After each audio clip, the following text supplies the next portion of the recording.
भगवती महारानी हो जाए। चले संत श्रोमणी श्रोता बंधुओं, आइए आप हैं विद्यानंद यादव के सुपुत्र मंजेश बंजियार के सुपुत्र अमित बाबू एवं सुमित बाबू श्रद्धालु की ओर से भगवान के दरबार में बड़ी उदार दिल से शानदार 51 रुपए की दान आए हैं। जय उदानी श्रद्धालु की जय हो, जय उनकर समस्त परिवार की जय। खोलो बाबा क्या बरिया खोलो धर्म अरे दुबर पहले से बकिया के बरिया खोलो दुबर पहले से बकिया के बरिया खोलो बाबा के बरिया खोलो रे बाबा के बरिया खोलो रे बाबा दुबर पहले बपुतारिया के बरिया खोलो रे बाबा दुबर पहले बपुतारिया के बरिया खोलो बाबा। हे गे सनखिना आले पानी गे ए गे आवे छे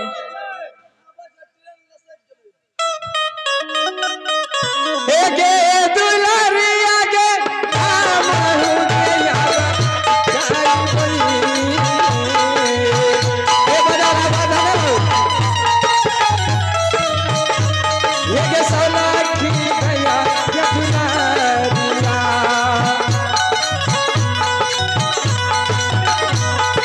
चला दरिया भैया गे लागा गे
हे गे सन की बात चल जल्दी सिना गे कपा गे बाल्टी तू ले लेबी कपा उठा तू ले हमें इने कई हम बच में तू ले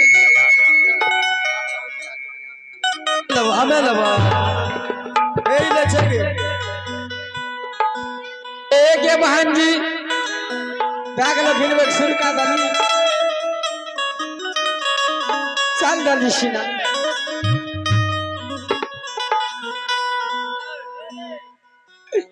ए गे गैया गे आमाली आ रहा ठाकुर जी साहब आज रांची आज 12 वर्ष के बाद भैया के पास भैया के चरण पखारे के लिए माँ हे गुरुदेव रैया शय माँ आओ राखी आज ना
समान के चरण पकारल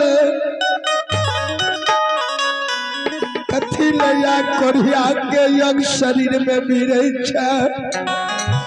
ये चंडाल लिया भाई विपद के बेर में दुआरी आल रो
दुश्मन पर दुआरी आए रहे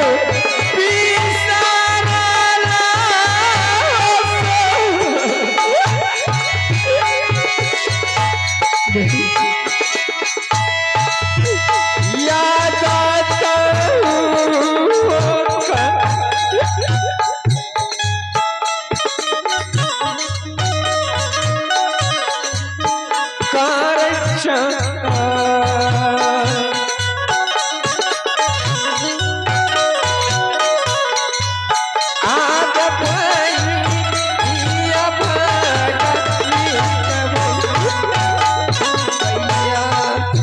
आज आई रे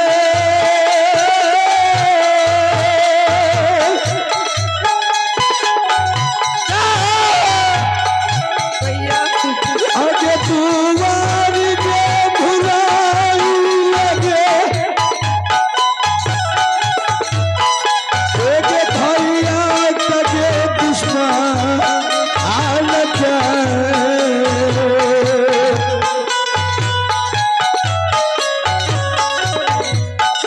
अब चंपा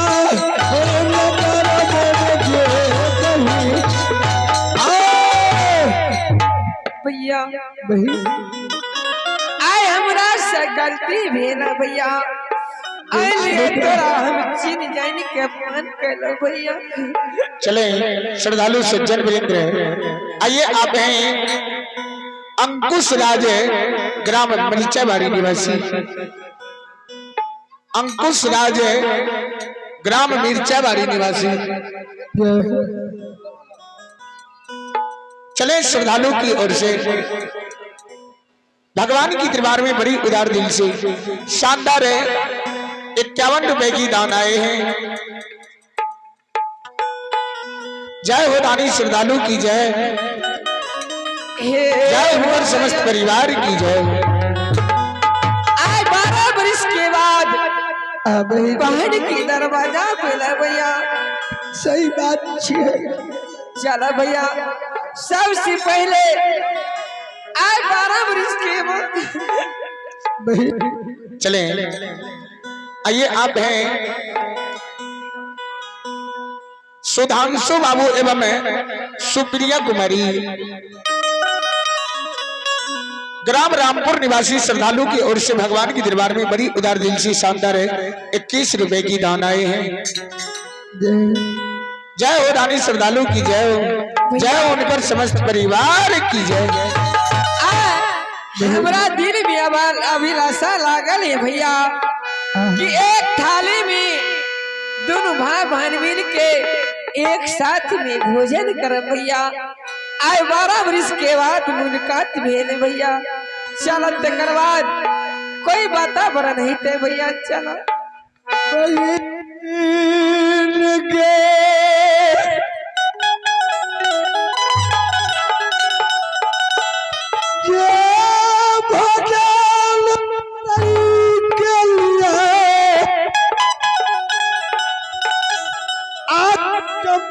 लगान में कही गे सोहदरा इतना ताज विपद के बेड़ में कर दिया भैया। कि तब बिसरल बात का याद करे छे भैया। ऐसे सारा वातावरण के भीड़ जा भैया। तो हेलो ए हो